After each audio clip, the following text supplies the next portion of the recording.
I appreciate that. And some days I get pissed off at the person behind the counter when I'm ordering a coffee who can't understand me.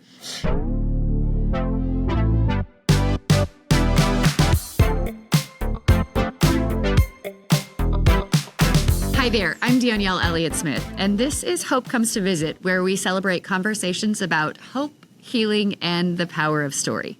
My guest today is Candace Suarez. Candace is a life drafting coach with a passion for helping people navigate life's transitions with clarity, creativity, and confidence. From her professional roles as a school counselor, behavior specialist, and mobile therapist, Candace gained in-depth insight into human development, emotional regulation, and the importance of supportive guidance. She holds a master's degree in education with a concentration in school counseling and has spent over 2 decades supporting individuals through every stage of growth. Let's take a quick moment to thank the people that support and sponsor the podcast. When life takes an unexpected turn, you deserve someone who will stand beside you. St. Louis attorney Chris Dully offers experienced one-on-one legal defense. Call 314-384-4000 or 314-DUI-HELP, or you can visit dullylawfirm.com. That's DULLE lawfirm.com for a free consultation. Candace, thank you so much for being here with me today. Yeah, thank you for having me. I am so excited to talk to you about everything you're doing and everything you've been through to get to right here, right now. Tell me, would you prefer to start with what you have coming up or where you've been to get to right now? Probably where I've been to get to where I'm at right now would probably be the most likely place to start. Yeah. Okay, so let's start with your cancer journey. That was in 2022, right? Uh-huh. Yeah. Okay, so a surprise diagnosis? Yes and no. Okay. Prior to that, I had tongue cancer. You had tongue cancer, okay. Yeah, tongue cancer, which explains my altered voice. So I always feel like that is the best place to start. Okay. So nobody is wondering, why is she talking that way? So I would say not a surprise because I had a history of white spots on my tongue that would occasionally be biopsy and be fine. But this one was different. And I knew that from the start, it was like a painful ulcer that wouldn't go away. Okay. Mm-hmm. So your dentist had been on top of it. So you'd had things checked a few times. Yeah. Was it ever on your radar that it might come back as malignant as compared to benign when you'd had things checked before? Nobody really ever told me that. They said it might be this, it might be that. No one was ever very definitive about what it was. And then it was COVID. When I started to get, the pain that wouldn't go away. And I went to my family doctor first, who I described my situation of having the normal biopsies, the possible explanation of what it could be, and she said, "Oh, yeah, I'm sure it's this. Try this steroid cream and see how it goes." Well, also imagine putting a steroid cream on your tongue. Right. I imagine that it's not a good time. I mean, I would think like anytime I've ever had like a canker sore or using like an Ambisol or something that numbs whatever that. I used to get canker sores when I was a kid and my parents were like, here's $2. You can go to the store and get yourself too much candy. And that would inevitably cause some type of canker sore. And I've had them on my tongue or on my lower jaw, and it hurts. It absolutely hurts. So, so by the time, eventually, I was starting to eat on the other side of my mouth. I was starting to avoid anything acidic. Right. It was starting to affect my speech. Really? Okay. Yeah. So how long is this process from the time you go to your general doctor and your steroid cream and your treating it as though it is something benign, if you will, that you go to someone special. I remember noticing it becoming worse the summer of 2021. I went to my doctor in September, and by end of November is when it was really starting to affect my life. I went to a dentist early December, and they said, okay, they literally walked me next door to the oral surgeon and scheduled me a biopsy. Really? Yeah. Okay. Yeah. So did you feel a little bit relieved, like someone's taking me seriously, this is nice? Yeah. Yeah. Okay. So but I knew at that point. Like, it was, they prescribed me, I was on lots of Advil and Tylenol. At that point, they prescribed me something called Magic Mouthwash. Magic Mouthwash, okay. Which kind of numbs it for about half an hour, which made it easier to eat. Okay. But by Christmas time, I had a cancer diagnosis. It was a week between Christmas and New Year's, 2021. Okay. And so by the beginning of the year, 2022, it was so painful I wasn't speaking. I was texting with my family. I pulled back from working at the time. I was starting to take pain medication. Okay. Yeah. And they kept passing me up the chain of specialists. So by the time I landed with my treatment machine, my surgery was scheduled for March. Okay, so that took a little bit longer than I would like to think it should take. Yeah. From your diagnosis to landing with the appropriate treatment team. Yeah. Well, I landed with them January, early February, and then scheduled for the beginning of March. Yeah. Okay, but in the meantime, you are in a tremendous amount of pain. Tremendous amount of pain, and not speaking. So I remember waking up in the middle of the night, and I had kept really good notes because I was like, okay, what can I take right now? So I had a feeding tube inserted. Because you'd stopped eating. Because I wasn't eating enough to maintain. I don't blame you. Yeah, like hydration levels as well as food. So I was dropping weight, really weak, couldn't eat. So I had a feeding tube. So I had liquid Tylenol, liquid Advil, and liquid strong painkillers. So I had a running tab of, I can say this one every 4 hours, this one every 6. So, yeah. Oh my gosh, you poor thing. I am not, so tongue cancer is not one that we hear a ton about. Okay. I imagine you learned quite a bit about it. Yeah. So, obviously there are certain lifestyle choices that can contribute to it. Smoking, drinking alcohol, chewing tobacco. I had done none of that. Never was a smoker. I was a social drinker like most of us. But mine was a logical progression of the white patches on my tongue. This is an autoimmune condition, lichen planus. Okay. So those develop into cancer occasionally. Tongue cancer or back of throat cancer can also be HPV connected, but mine was not HPV connected. So that I know because my significant other a few years ago had tonsil cancer, and it was that. And yeah, and the doctors told us at the time that they are finding far more HPV related throat and mouth cancers in men than they are uterus wise in women. Wow. That they're finding more in men in the throat and tonsils in the back of the throat. Yeah.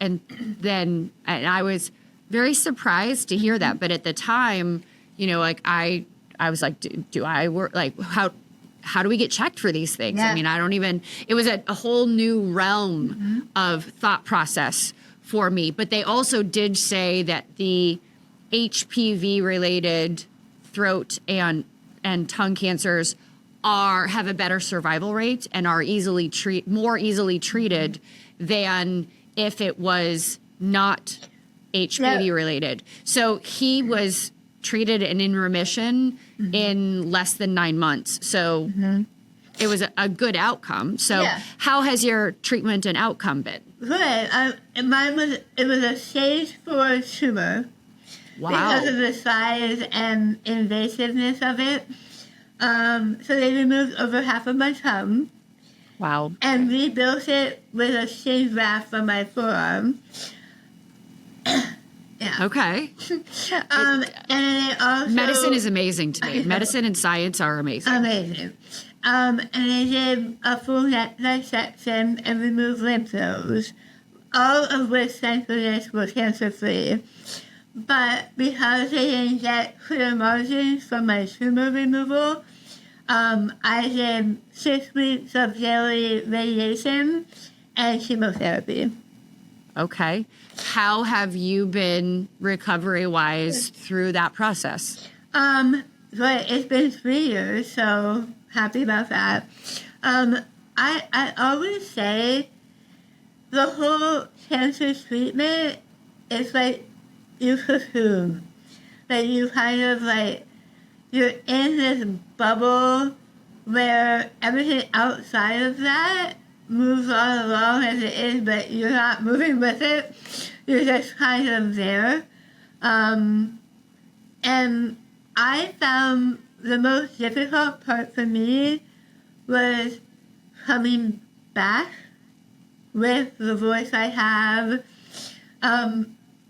My favorite things in life are talking and eating. You're like, why make me change the two things that I love the most? I love the most. And to go, essentially 9-10 months of not being really able to eat and my speech being affected, I still have eating struggles, obviously, and I still have my voice, but I'm not the kind of person to sit home and be quiet. I still go on social dinner outings and stuff because I love it. So, what has the learning curve been like for you in terms of speaking? I mean, having half of your tongue removed and having a dissection in your throat and your lymph nodes, obviously there's a bit of relearning to do there. What has that been like for you? The eating part was harder, like the speech. Yeah. It was like this pretty much from the beginning. Okay. I did go to a speech therapist, but it was more for the swallowing muscles. Okay. Because I had to relearn how to swallow and build up the strength of the muscles in that area.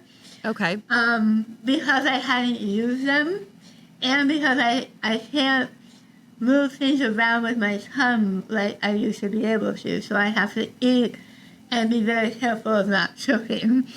That was the biggest learning curve with that, and it still is because I still talk too fast.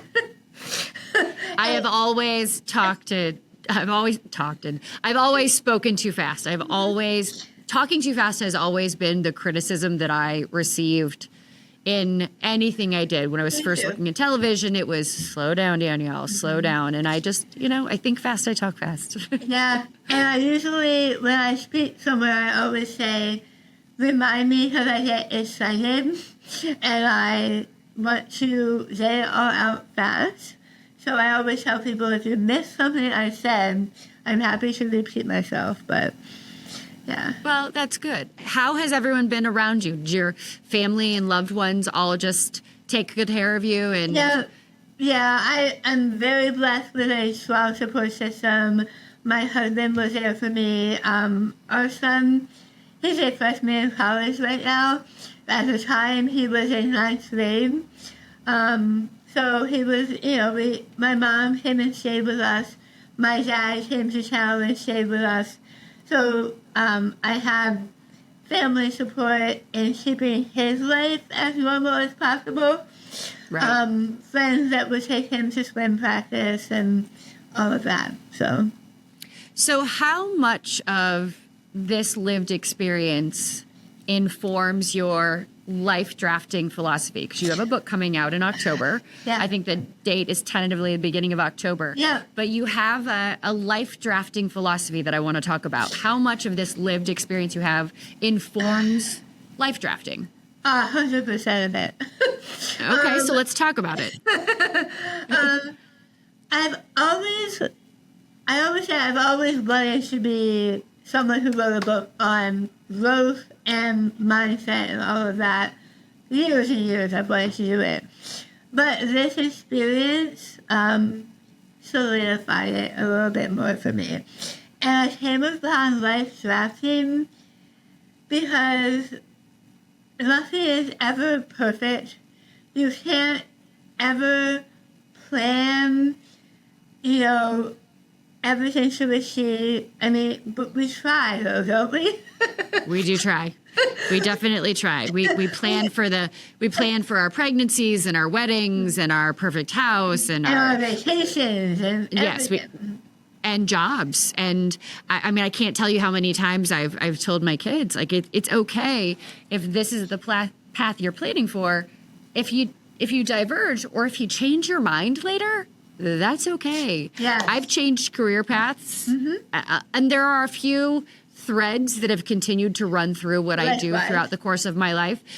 But I've changed officially many times. Change as much as you want. Yeah, 100%. And that is what I coach teens and young adults. I do college admissions coaching. College admission, okay. But that's amazing. I also coach adults. So I coach everything. I'm building a community for empty nest moms because I need community right now. But the biggest thing I want to get across to all of my audiences is that it doesn't have to be a perfect plan.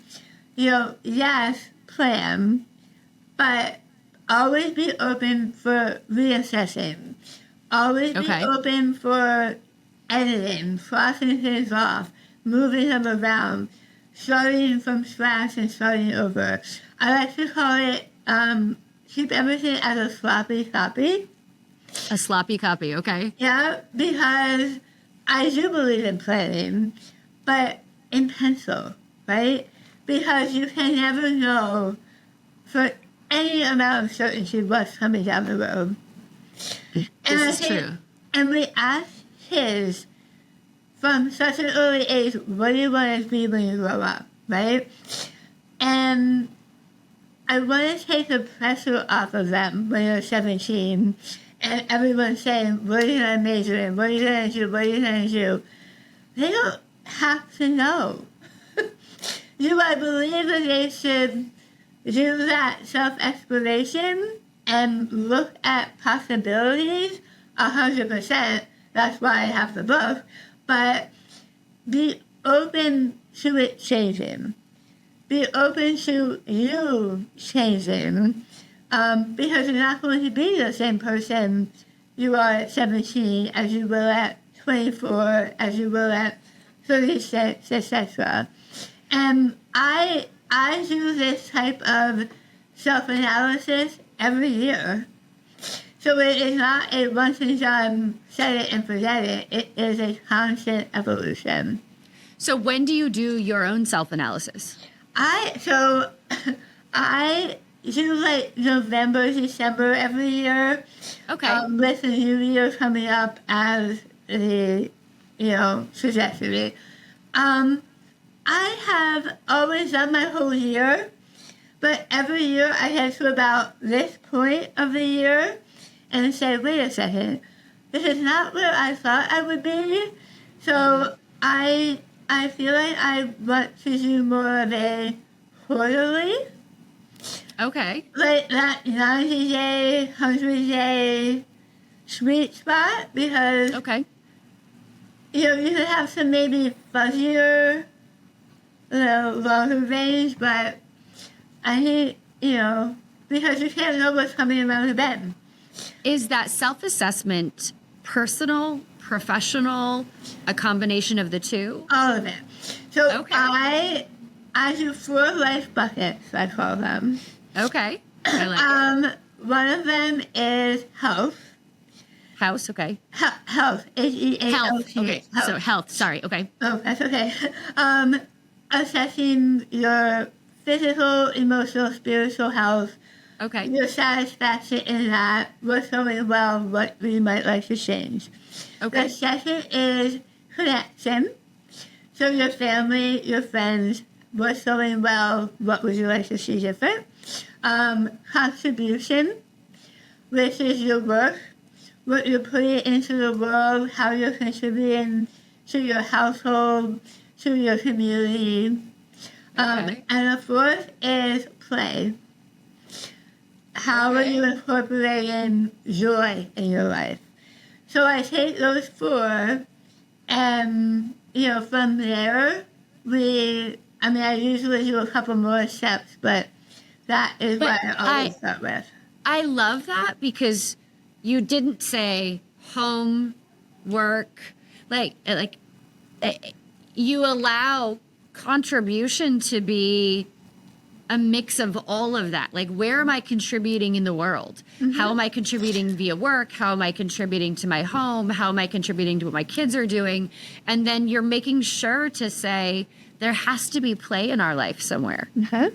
And, I really like that. Like, what am I doing for myself health-wise? And you're incorporating physical and mental and spiritual. Mm-hmm. I really like those 4 buckets. I'm a huge fan. Yeah. Is this incorporated in the life drafting book? What is the title of the book? It is Draft U. Draft U. Okay, like Draft University. Yep. A life drafting journal. So it's actually a 6-month journal workbook. Okay. Where I introduce a topic every week, and there are daily journal prompts or activities for deeper introspection.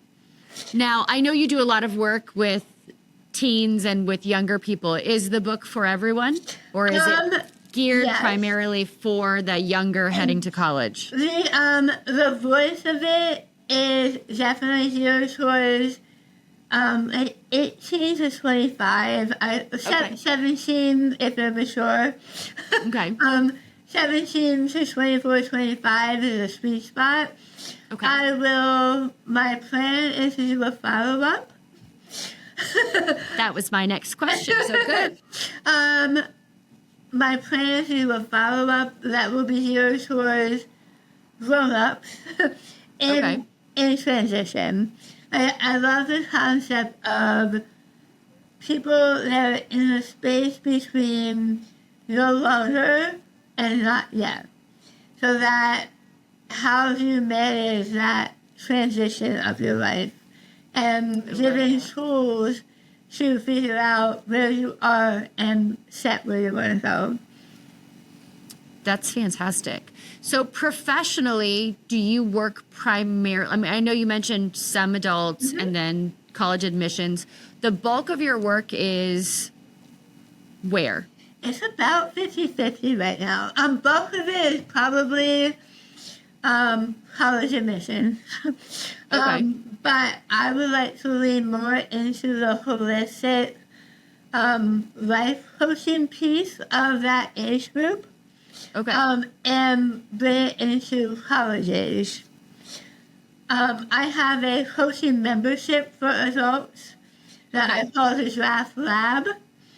that I have a lot of member benefits that, and my higher level of that coaching membership has one-on-one coaching. Yeah. That's amazing. How long have you been doing that?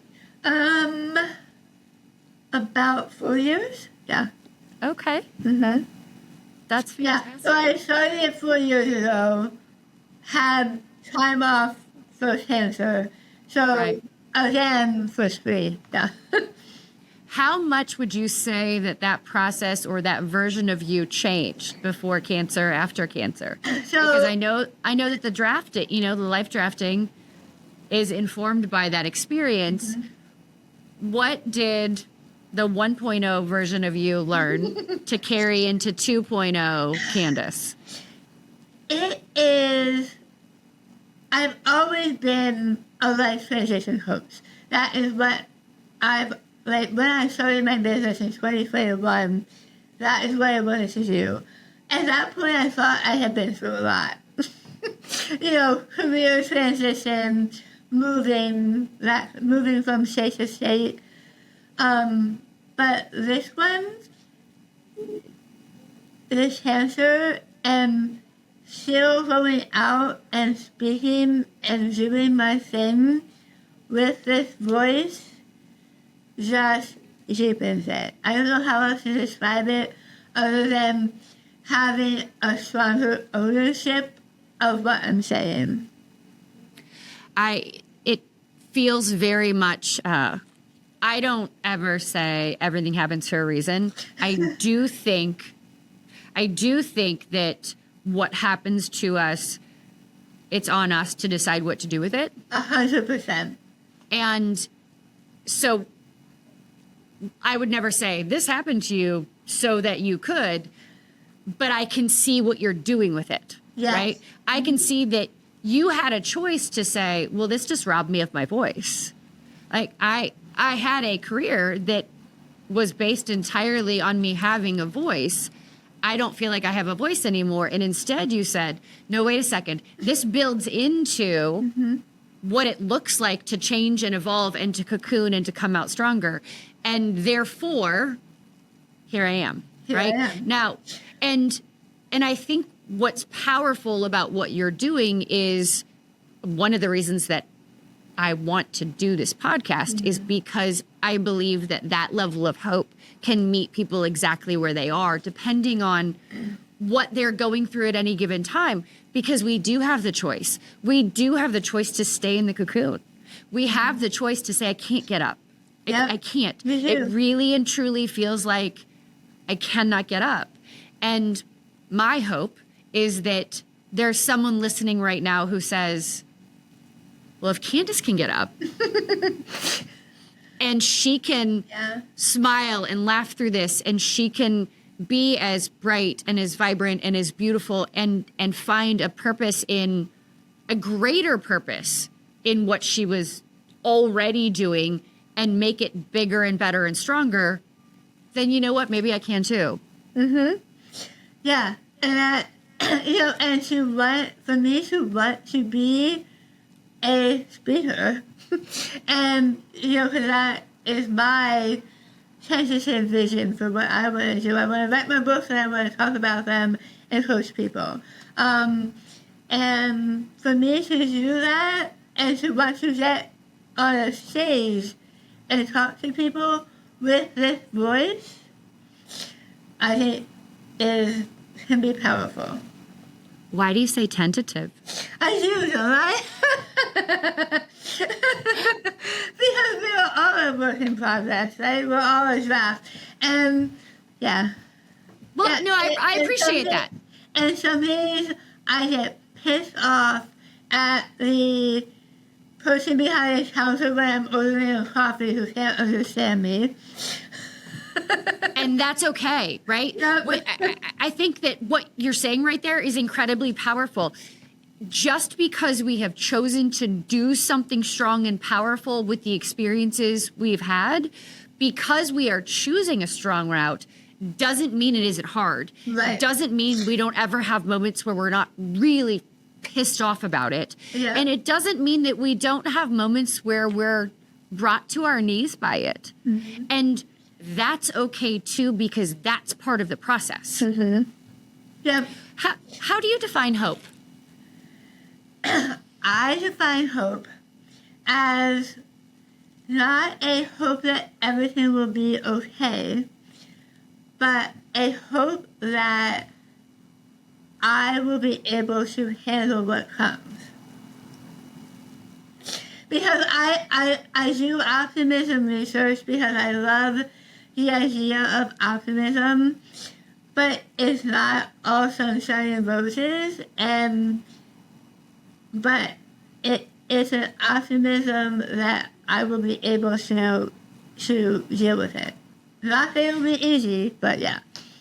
No, I completely agree with you. And that to me is acceptance. Mm-hmm. And it's the notion of surrender to a degree, right? Mm-hmm. It's rather than trying to control the situation, it's recognizing that I can't control the situation.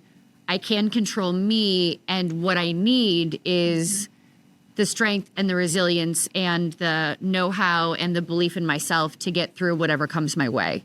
Yep. And I like that definition of hope. I mean, it's one of the questions I typically ask everyone because our hope is one of those words, and I'm a word nerd, that doesn't have just one definition, right? Yep. And to everyone, it means something a little bit different. But the idea behind this podcast is that everyone has a story of hope that can inspire someone else, depending on where they are in their 1.0, 2.0, 3.0 journey. So where can people find you? Lifedrafting.com is my website. And that on social media also, Awesome Growth Coaching on Instagram, Awesome Growth Coaching on Facebook, or me personally on Facebook. Yeah. That's fantastic. I am so grateful to you for taking time. Your story is truly inspiring. Is there anything I didn't ask you that you would like to share? I don't think so. I feel like I shared what I wanted to share. I really appreciate you being here with me and taking time, and I am inspired by the work that you're doing and the fact that you are not tentatively using your voice, that you are truly using your voice. And I am confident that I'll be able to be in the audience sometime when you're speaking. Thank you so much. Yeah. You're very welcome. Thank you for being here with me. Thanks for having me. And friends, thank you for joining us on another episode of Hope Comes to Visit. I'm Danielle Elliott Smith. I so hope that you have found the same inspiration and light in Candace's story that I have, and that you will turn around and share it with someone you know needs to have that same inspiration, light, wisdom, and heart and strength. And you will come back and visit us again, that you will share and that you will comment and you will like and you will do all the good things that hope needs to have in our world. And until I see you again, please take good care of you. Thank you for being here. Naturally, it's important to thank the people who support and sponsor the podcast. This episode is supported by Chris Dully, a trusted criminal defense attorney and friend of mine here in St. Louis, who believes in second chances and solid representation. Whether you're facing a DWI, felony, or traffic issue, Chris handles your case personally, with clarity, compassion, and over 15 years of experience. When things feel uncertain, it helps to have someone steady in your corner. Call 314-384-4000 or 314-DUI-HELP, or you can visit dullylawfirm.com to schedule your free consultation.